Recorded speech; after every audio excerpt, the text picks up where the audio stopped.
First up is the saga of Patty Hearst. It dominated headlines for years, often in the very same newspapers that her grandfather built into an empire. NBC's Stephanie Gosk is here with more on that. Steph, good morning. Good morning, guys. This is one of those stories as amazing today as it was decades ago. For nearly a century, the Hearst family name was synonymous with newspaper magnate, titan, tycoon. But that changed in 1974 when it took on a few new associations: kidnapping, victim, hostage, and armed bank robber.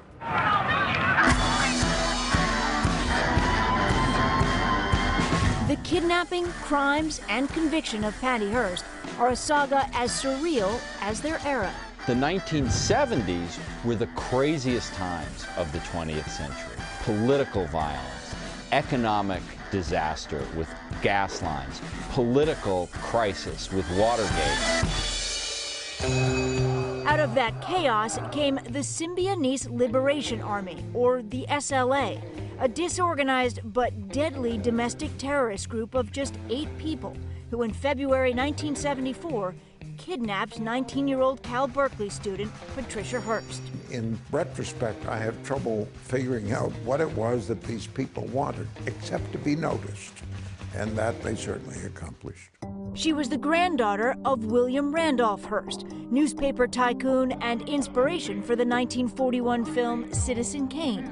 American Heiress author Jeffrey Toobin. As the names Gates or Zuckerberg are today, the name Hearst was to the 1970s. While Hearst's parents pleaded for her to come home, the SLA released a series of audio recordings confirming her kidnapping.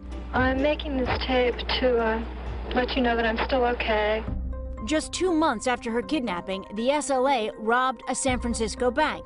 And there was Patricia Hearst, automatic rifle in hand, looking more like a gunman than a victim. The impact of the photographs of Patty Hearst with the machine gun were in some ways even bigger than the kidnapping itself, because it established, or so it appeared, that Patty Hearst had gone over to the other side. It was a story the press and the public could not resist, even if there was more to that photo than people realized. The head of the Symbionese Liberation Army told her, we're going to rob her bank. You're going to be up front. There'll be a number of guns behind you. One false step on your part, and we'll gun you down. After the Hibernia robbery, the SLA and their apparent newest member became America's most wanted fugitives, finally turning up a month later in Los Angeles.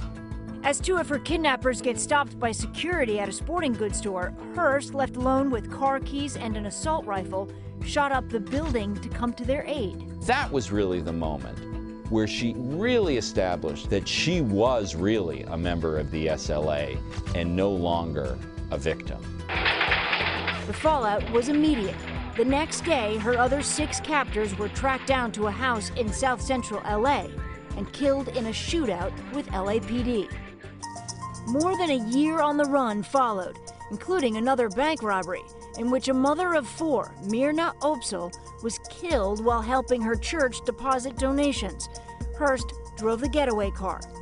She was arrested in September 1975, 19 months after her kidnapping. Magazines like Time were billing the case as the trial of the century. The Hearsts brought in America's biggest defense attorney, F. Lee Bailey. Take me back to that moment when you first met Patty Hearst.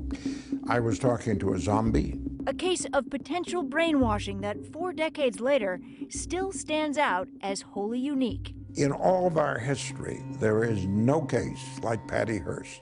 She was a wealthy, secure woman who turned up after 60 days after being kidnapped as an alleged warrior. And the trial was about, how did that happen?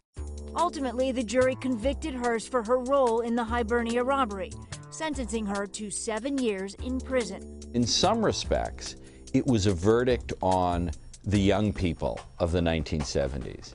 It was a verdict that said, you know, we gave you every advantage, and you turned on us, and you became one of the bad guys.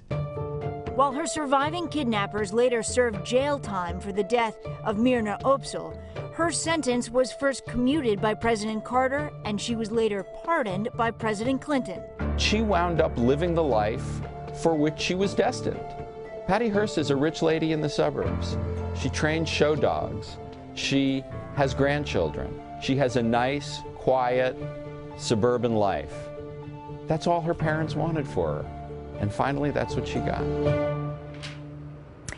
Hearst is the only person in U.S. history to have her sentence commuted by one president and then be pardoned by a second. Only one member of the SLA remains in prison. He's serving a life sentence in San Quentin for murdering an Oakland school superintendent prior to Hearst's kidnapping.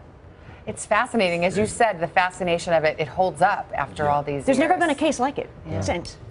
Good job, Steph. Thank you very much. Hello, Today fans. Thanks for checking out our YouTube channel. Subscribe by clicking that button down there and click on any of the videos over here to watch the latest interviews, show highlights, and digital exclusives.